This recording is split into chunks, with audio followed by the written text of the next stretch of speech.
Dali, meu povo, sejam muito bem-vindos a mais um vídeo neste reagístico canal Léo Brasil aqui. E hoje, meus amigos, vamos reagir aqui à segunda parte do vídeo do meu amigo Storable Football. Atendendo a muitos pedidos, deu uma engasgada aqui, hein? Atendendo a muitos pedidos, vamos aqui fazer a segunda parte do Iceberg. Assim que saiu, o povo já mandou mensagem, reage. Agora eu vou reagir, galera. Se você ainda não assistiu, assista a primeira parte para você não ficar perdido. Eu fiz 2 vídeos, agora também eu vou ter que fazer 2 vídeos, porque o vídeo ficou bem grande, tá bom? Então eu fiz a camada 1 num vídeo, fiz a camada 2 num vídeo. Hoje vai sair a camada 3 e amanhã, no dia seguinte desse vídeo aqui, já vai sair a camada 4 do Iceberg, do Brasileirão aí, essa obra de arte do nosso grande amigo Storable Football. É isso aí, então vamos ver o que aguarda, eu tô muito curioso. Então vamos junto nessa empreitada aí, bora lá! Vou até dar uma adiantada aqui na velocidade. Em 1991, o Grêmio caiu para a segunda divisão. Ele tentou virar a mesa, mas não rolou. Era a primeira vez que um time grande era rebaixado de fato. Foi então que a CBF entrou em ação e decidiu mudar o regulamento da Série B. Desde 88, apenas 2 equipes subiram. Mas para 93, eles acharam que tinham poucos times na primeira divisão, então decidiram que subiriam os primeiros 12 times. E o Grêmio acabou se beneficiando dessa mudança de regulamento. Ele conseguiu pegar a última vaga de acesso do seu grupo na primeira fase. E missão cumprida. Estava de volta à primeira divisão, mesmo em 9º lugar. Há relatos que dizem que o Grêmio tirou o pé na segunda fase, porque já tinha subido, e por isso ficou tão mal na tabela geral. Mas o fato é que em 1992, o Grêmio subiu da segunda divisão na 9ª colocação. Eita, Grêmio! O Campeonato Brasileiro de 1985 teve uma classificação final um tanto exótica. O top 8 era formado por Coritiba, Bangu, Brasil de Pelotas, Atlético Mineiro, Sport, Ponte Preta, Ceará e Joinville. Além disso, outra coisa que chama a atenção é que o campeão Coritiba só ganhou 12 das 29 partidas disputadas. Um aproveitamento menor que todos os outros times do top 8. Todos. E pior, com saldo negativo. O time ao longo da campanha sofreu mais gols do que marcou, e mesmo assim foi campeão. A final foi entre Coritiba e Bangu, que montou um forte time graças à grana investida pelo bicheiro Castor de Andrade, que tinha muita influência na zona oeste do Rio, também sendo patrono da escola de samba Mocidade Independente de Padre Miguel. E o Bangu era bem favorito, tanto pela campanha, quanto por decidir a final no Maracanã lotado com as torcidas dos outros times cariocas torcendo pelo Bangu. Mas o título acabou sendo decidido nos pênaltis com a vitória do Coxa. Destaque para os nomes dos batedores do Bangu: Gilson Gênio, Pingo, Baby e Ado. Mas aí você me pergunta... Peraí só um segundinho, eu não queria parar, mas isso aqui é uma obra de arte. Gilson Gênio, Pingo, Baby, Mano Marques, Marinho e Ado bateram por um lado, do outro lado tinha Índio, Marcos Aurélio, Edson, Lela, ou Lola, Vavá e Gomes, que... Batedores do Bangu: Gilson Gênio, Pingo, Baby e Ado. Mas aí você me pergunta como o Coritiba conseguiu ser campeão com esses números. Então, grande parte dessas derrotas foram na primeira fase, quando era um grupo de 10 times que jogavam turno e retorno, e os campeões de cada turno avançavam de fase. E nesse primeiro turno, o Coritiba ficou em 8º lugar, ou seja, foi muito mal, mas conseguiu passar independente do péssimo início, pois ganhou o segundo turno. Regras do Brasileirão. Pelo Brasileirão de 1989, o atacante Nivaldo do Náutico precisou de apenas 8 segundos para abrir o placar contra o Atlético Mineiro e marcar o gol mais rápido na história dos campeonatos brasileiros. Esse feito foi igualado 19 anos depois, em 2008, quando Dinei do Vitória marcou com 8 segundos de jogo contra a Portuguesa no Canindé. Esse gol tem o detalhe que foi a Portuguesa quem começou com a bola, e mesmo assim conseguiu levar o gol em 8 segundos. Realmente impressionante. Pô, mas logo nós tomamos gol mais rápido. Nas oitavas da Série D de 2013, Aparecidense e Tupi empatavam em 2-2. O resultado classificava a equipe goiana, que tentava resistir à pressão dos mineiros. Até que aos 44 do segundo tempo, o Tupi tem a chance do jogo. O atacante tira do goleiro e quando a bola ia entrando, o massagista entra em campo e impede o gol. Na sobra, o jogador empurra a bola pro gol vazio, mas o massagista tira de novo em cima da linha. Depois, percebendo que iria apanhar feio, ele pega suas coisas e sai correndo desesperadamente pro vestiário. Por mais absurdo que pareça, esse lance eliminaria o Tupi e a Aparecidense terminaria o jogo classificada. Porém, a equipe mineira aciona o Tribunal de Justiça Desportiva, onde foram representados pelo advogado do Fluminense. É sério, é uma curiosidade, não é uma piada, eles realmente foram. O Tupi ganhou! Rabalzinho, eu não preciso nem continuar a história, não. O advogado do Fluminense representou o Tupi ganhou, eu tenho certeza. E conseguiram reverter a situação, eliminando a Aparecidense do campeonato e classificando o time de Juiz de Fora, que conseguiria subir de divisão. O massagista chamado Esquerdinha, pivô de toda essa confusão, foi punido com a suspensão de 24 partidas e multa de R$500. Nossa. Valeu a pena, Pela sexta rodada massagista? do Brasileirão 2005, o Coritiba recebia o Juventude no Couto Pereira. Mas o destaque não foi para a belíssima vitória do Ju, e sim para os uniformes. O Coritiba entrava em campo com sua tradicional camisa branca com 2 faixas horizontais verdes na altura do escudo, enquanto a equipe de Caxias também vinha com seu uniforme titular, listrado em verde e branco. E quando as equipes sobem para o campo, percebem a semelhança nos kits. Foi então que o juiz pediu para que a equipe gaúcha trocasse o uniforme, mas eles não tinham viajado para Curitiba com sua segunda camisa. E o segundo uniforme do Coxa não era uma opção, porque também era listrado em verde e branco. Por isso, o Juventude teve que improvisar seus coletes azuis e usar eles sobre a camisa. E detalhe, tiveram que recortar um quadrado na parte de trás para que se pudesse ver o número dos jogadores. Nossa. E com o visual de jogo treino, os Jaconeiros venceram por 2-1 fora de casa e se mantiveram como o único time invicto no campeonato até aquele momento. Caraca, isso é muito bom, velho. Na Série B de 2013, o Icasa fez uma excelente campanha, ficando a apenas 1 ponto do acesso. Porém, o quarto colocado Figueirense escalou um jogador irregular. Isso aconteceu por conta de um erro no registro da CBF, que permitiu com que o Figueirense escalasse o jogador. Com isso, o Icasa foi ao STJD para tentar tirar os pontos do Figueirense e, por consequência, ganhar a vaga na primeira divisão. E o time cearense venceu todas as instâncias no tribunal, mas a CBF não deu a vaga, alegando que o clube tinha entrado com a ação depois do prazo. Afinal, a escalação aconteceu na segunda rodada da Série B de 2013 e o Icasa só entrou com a ação em fevereiro de 2014. E isso gerou uma longa batalha jurídica que se estendeu por anos e anos e terminou com a CBF sendo obrigada a pagar uma indenização que gira em torno de 52 milhões de reais ao time do Cariri. Mas essa indenização ainda não foi paga e as partes tentam negociar. Enquanto isso, o Icasa nunca mais conseguiu bons resultados e hoje nem Série D vem disputando. Não. Porra, a CBF sacaneando. Pelo Campeonato Brasileiro de 2010, o Santos venceu o Atlético Goianiense por 4-2. Em determinado momento do jogo, Neymar sofre um pênalti. Ele pega a bola para bater. Mas o técnico do Peixe, Dorival Júnior, ordenou que o atacante Marcel cobrasse o penal. E por isso Neymar ficou revoltado, trocando xingamentos com o próprio técnico e com o capitão do time no meio do jogo. Eu lembro Detalhe, disso. no Campeonato Brasileiro daquele ano, Neymar tinha batido 6 pênaltis e perdido 3. Mas a frase marcante que dá título ao tópico foi dita pelo técnico adversário, René Simões. Abre aspas. Estou extremamente decepcionado. Estou desde garoto no futebol e poucas vezes vi alguém tão mal educado desportivamente. Sempre trabalhei com jovens e nunca vi nada assim. Tá na hora de alguém educar esse rapaz. Ou vamos criar um monstro. Estamos criando um monstro no futebol brasileiro. Essa treta culminou na demissão de Dorival na semana seguinte, pois o técnico teria barrado a jovem estrela do clássico contra o Corinthians, sem o aval da diretoria, que optou por encerrar o vínculo com o treinador, mesmo com 65% de aproveitamento. Neymar demitiu Dorival, mano. Os estados do Acre, Amapá, Rondônia, Roraima e Tocantins nunca tiveram um representante na elite do futebol brasileiro. Que isso? Desses 5, apenas o Acre teve em algum momento equipes disputando a Série B, em 4 oportunidades, com Independência e Rio Branco. Grande Rio Branco. Na penúltima rodada da Série A de 2007, o Corinthians recebia o Vasco em casa, tentando desesperadamente somar pontos para escapar do rebaixamento. Quando o jogo estava 0-0, o atacante boliviano Arce perdeu uma chance clara e o narrador da Rádio 105 FM não se segurou e mandou essa aspa. Bom toque pra Arce, dominou, vai marcar, bateu, vai a merda, Arce! Eu lembro disso! Pelo amor de Deus, impressionante, o cara abole o gol, o cara chuta a bola no tobogã! O cara abole o gol, ele chuta no tobogã! Anos depois, Arce disse que... Isso aqui é uma obra de arte, velho. Isso aqui é uma obra-prima do futebol mundial, mano. Isso aqui tem que ser moldurado, velho. Essa narração é a melhor coisa do mundo, mano. Aí de novo. Bom toque pra Arce, dominou, vai marcar, bateu, vai a merda, Arce! Foi muito bom, velho. Ele foi muito lisinho na narração, mano. Impressionante, o cara abole o... Olha só, lá vai Arce, chega, bateu, vai a merda, Arce! Vai a merda!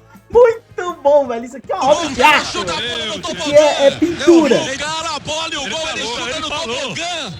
Anos depois, Arce disse que perdoou o narrador pela fala e levou no bom humor. A questão é se a torcida corintiana perdoou ele pelo chute que poderia ter salvo o Corinthians do rebaixamento. Nossa. Mais uma de 2007 envolvendo o Corinthians. Dessa vez, na 27ª rodada. Quando perdiam o clássico pro Palmeiras, aos 39 do segundo tempo, o volante Bruno Otávio tentou arriscar de fora da área, mas não pegou legal na bola. Foi então que Milton Leite mandou essa frase para milhões de espectadores ligados. Milton Leite a gente precisa nem ver, cara. O homem das frases icônicas. No Sport TV aquele dia. Virou Pierre, olha só, abriu, bateu de primeira. Ela rebate ali no Martinez. Sobra a bola pro Bruno. Ô, Bruno Otávio. Que beleza, Bruno Otávio, hein? Ele nunca fez um gol na vida de fora da área. Aí no Palmeiras e Corinthians, aos 39 do segundo tempo, ele pensou, agora eu se consagro.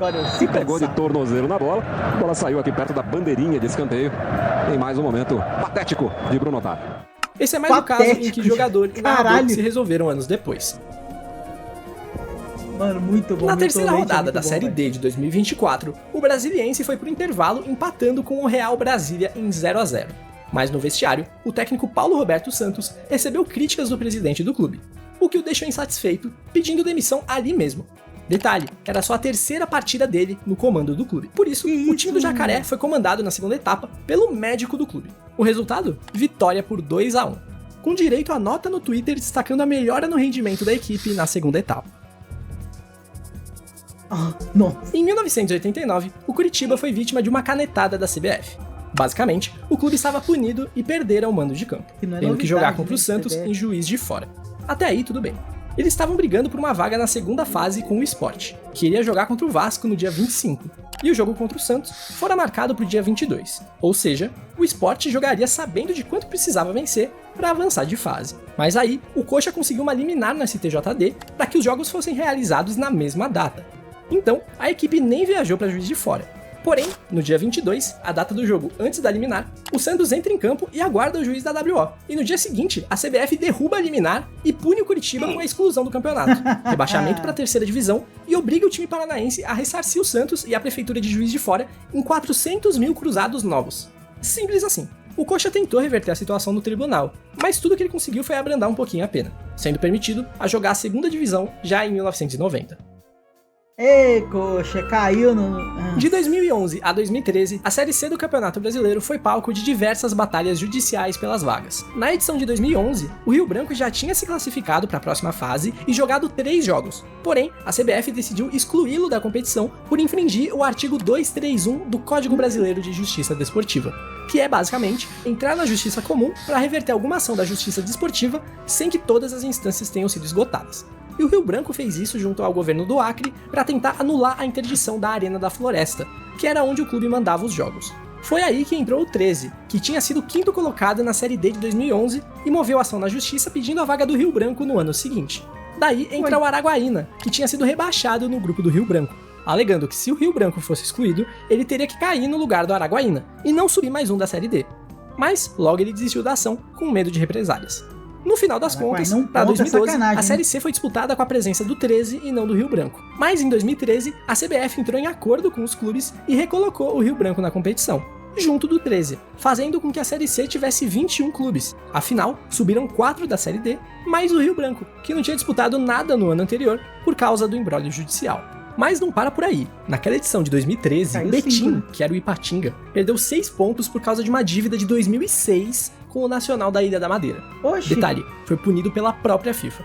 Só que, com esses pontos a menos, ele que tinha pego a 4ª e última vaga para os mata-matas, caía para a 5ª colocação, classificando o Mojimirim para a segunda fase.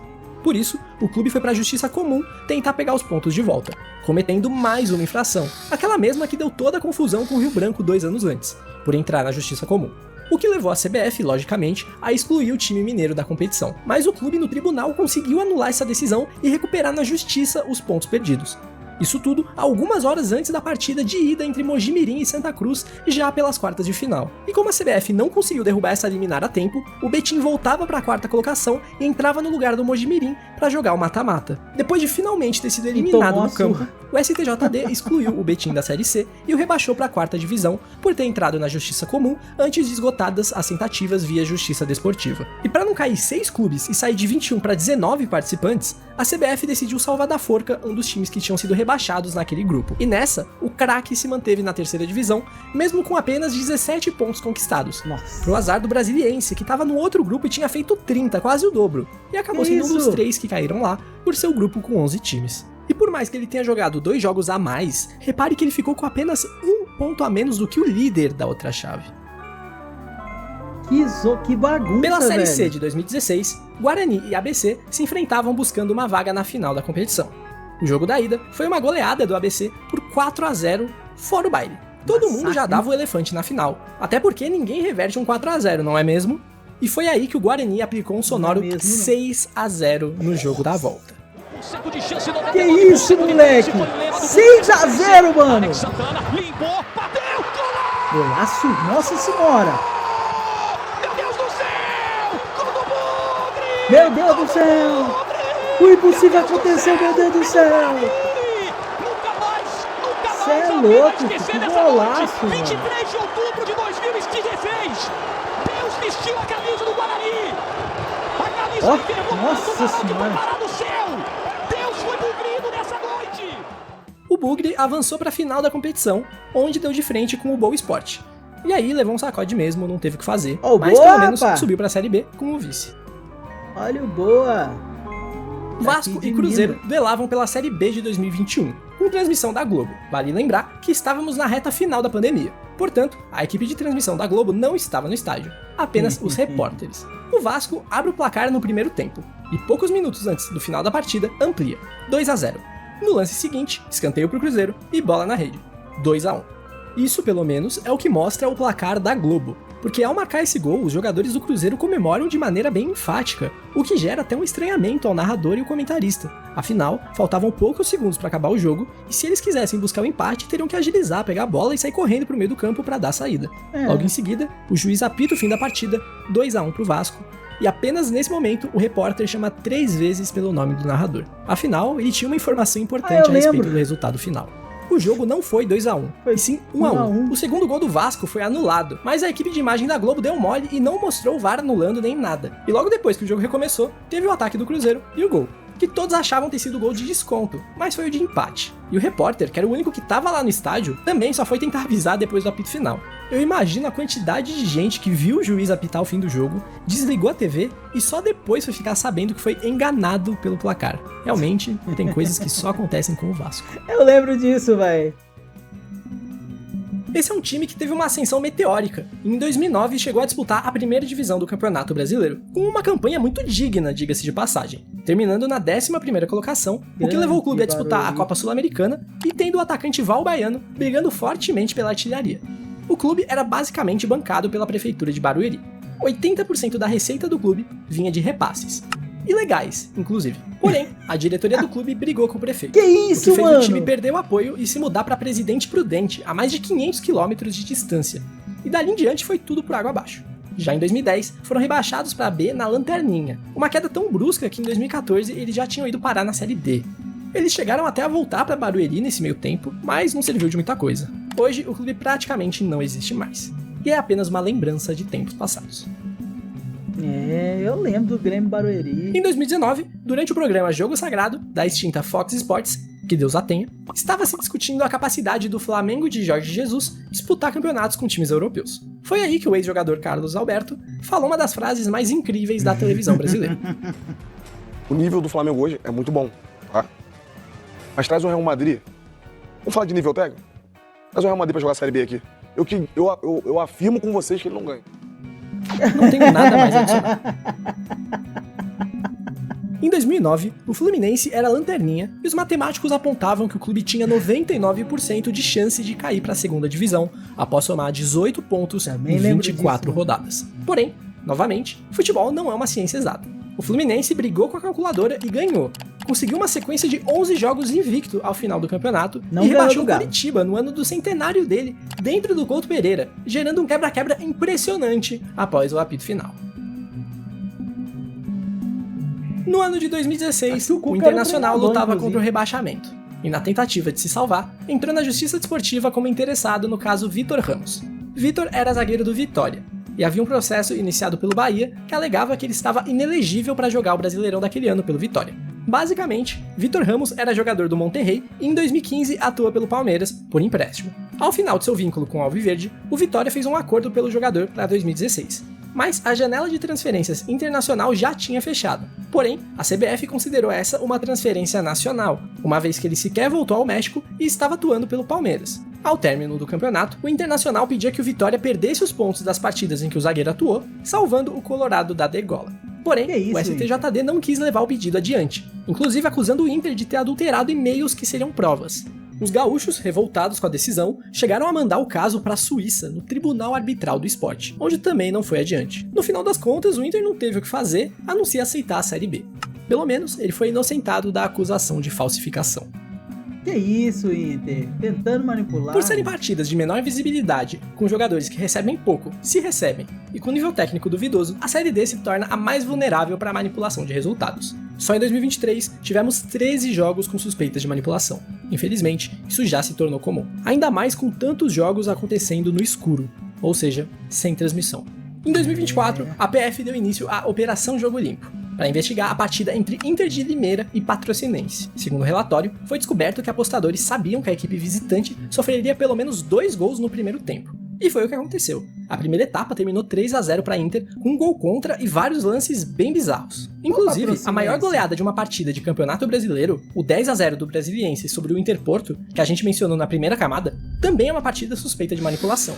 O presidente do Interporto, na noite daquela partida, registrou um BO alegando uma possível facilitação por parte dos jogadores do seu próprio time. Só naquela Série D, o clube sofreu 47 gols e marcou apenas 3. Sua única vitória no torneio foi contra esse mesmo Brasiliense por 1-0 no primeiro turno, o que levantou ainda mais suspeitas. Das 13 partidas suspeitas de manipulação em 2023, o Interporto estava envolvido em 5. E olha que ainda tinha um time chamado São Francisco do Acre, que estava envolvido em 7. Então, se você estiver assistindo alguma partida da Série D e vê uns lances meio esquisitos, pode suspeitar que tem coisa aí. É, moleque. Em 2020, o Imperatriz do Maranhão fez a pior campanha da história da Série C, e essa marca dificilmente será superada. O clube, em 18 jogos, não venceu nenhuma partida, só empatou uma e perdeu as outras 17. Esse empate foi um 0-0 com o Remo na terceira rodada. Logo o aproveitamento de 1,8%. O clube marcou 10 gols e levou 60. Levou 6 do Paysandu, 5 do Remo, 6 do Santa Cruz, 7 do Botafogo da Paraíba e mais 7 do Ferroviário. Nossa Senhora. Nesse mesmo ano de 2020, tivemos a pior campanha da história de uma competição nacional. O Palmas, na Série D daquele ano, venceu 0 partidas, empatou 0 partidas e perdeu 14. Um total de 0 pontos, 4 gols marcados e 39 sofridos. Essa só não é a pior campanha se você considerar os menos 9 pontos do Vila Nova de Minas em 2014. Mas na ocasião, o clube tinha sido punido pela escalação irregular de um jogador e perdera 14 pontos no tribunal. Ou seja, em campo ele conquistou 5 e conseguiu terminar só com menos 9. Tadinho do Vila. Em campeonatos brasileiros, tiveram pelo menos 2 eliminações por sorteio. Tem um vídeo aqui no canal que conta apenas histórias desse tipo se você se interessar. Em 1965, Eletrovapo do Rio de Janeiro e Desportiva do Espírito Santo empataram na ida, na volta e no desempate. Na época não existia disputa por pênaltis, e por isso o classificado foi decidido no cara ou coroa. Outro caso desse aconteceu em 1967 entre Botafogo e Atlético Mineiro. Na oportunidade, o Galo teve mais sorte. Dá-lhe, Galo! Em 2020, na Série C, em meio à pandemia, o São Bento de Sorocaba teve um surto de Covid e por isso teve que enfrentar o Criciúma com 21 desfalques. Detalhe que ele já era o lanterna do seu grupo e o pedido de adiamento da partida foi negado pela CBF. Tava tudo dando errado. O time foi a campo com apenas 12 jogadores disponíveis e teve que improvisar o goleiro reserva no ataque durante o segundo tempo. Mas mesmo com tudo isso, conseguiu arrancar o empate em 0-0, que pelo menos tirou eles da lanterna. O goleiro tava no ataque, mano. O Potiguar venceu o Atlético Cearense pelo placar magro na última rodada do grupo A3 da Série D de 2024. E o clube cearense precisava desesperadamente de um empate para se classificar. Foi quando, nos acréscimos do segundo tempo, o goleiro John Wilker foi para a área para tentar a sorte e acabou fazendo um gol de bicicleta, que não só deu empate, como classificou a equipe para a próxima fase. Só tem registros desse gol porque um torcedor abençoado lá no Edgarzão pegou o celular para filmar. porque esse jogo não foi transmitido para lugar nenhum. O goleiro meteu um gol de bike. Esse tópico se refere à possível criação de uma quinta divisão no futebol brasileiro, que vira e mexe é discutida, mas não se sabe se algum dia vai sair do papel. Essa divisão seria necessária para dar mais calendário a muitas equipes menores, que só têm o estadual para disputar e ficam o resto do ano inteiro sem jogar, perdendo patrocínio, tendo que dispensar seus jogadores, comissão técnica, interrompendo trabalhos e etc. Além também de dar uma desinchada na Série D. Mas para isso teria que mexer nos estaduais. Tem várias propostas por aí na internet, várias ideias, quem sabe eventualmente alguma delas vê a luz do dia. Ei, quarta camada, é isso galera, chegamos ao final deste vídeo. Terceira camada terminou aqui na polêmica dos estaduais, em homenagem aos estaduais. É isso, galera. Não perca, amanhã vai ter a quarta parte, que é a camada 4 do iceberg. Conto com vocês, tá bom? É isso, galera. Se você ficou até aqui, muito obrigado de coração. Não esquece de deixar o like para dar aquela força e também se inscreva no canal caso ainda não esteja inscrito. Afinal de contas, é através da sua inscrição que a família Galo React cresce a cada dia mais e mais. Muito obrigado a todos vocês pelo carinho e nos vemos na parte 4 da camada 4 do iceberg terrível do Brasileirão. É isso aí. Um grande abraço e até a próxima. Valeu e falou.